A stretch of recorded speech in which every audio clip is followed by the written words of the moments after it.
National Weather Service was out surveying the damage from last night's storm. Our Mamie Baugh is in Westmoreland County tonight, where people in North Huntingdon are cleaning up. Mamie.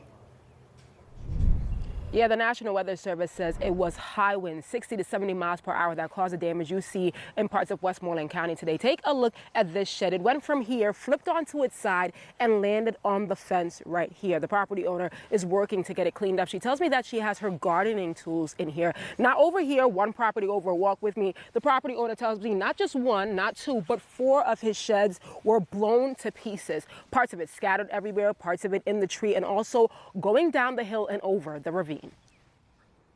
From above, the storm damage is widespread. Sheds torn apart, debris scattered like confetti. He comes in and wakes me up this morning and goes, "The pine tree fell." And she thought it was I thought it was April Fool's joke. She's like, "No, it didn't. No, it didn't." I'm like, "Yes, it did." That tree, part of it ripping from the trunk, missing the Nemeth's home by a few feet, but their trunk and brand new trailer just a few inches. When I saw it this morning, I was just Sick to our sick in the stomach. I guess my reaction was, we probably should have taken shelter in the basement.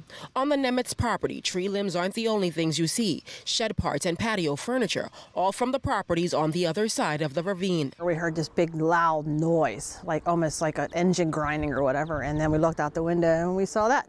The shed flipped onto its side, landing on the fence and breaking it. Jennifer Mahaffey tells me she's still in shock. While her shed is intact, her neighbor's right next door was blown to pieces. It's kind of hard to come to grasp with when something changes this big, but we're all safe, our pets are safe, all the neighbors are safe, so that's all that matters. Yeah, and that's the sentiment when we talk to all of those people here today. Take a look at part of the street. This is what you see scattered throughout people's backyards and parts of that shed. Take a look at it right here. You can see how broken up into pieces it is. That could just tell you how strong and the force of the winds here. Again, people are cleaning up. They're contacting their insurance companies, and they're hoping to get this cleaned up soon. Reporting live from North Huntingdon, Mamie Baugh, KDKA-TV News. Thank you, Mamie.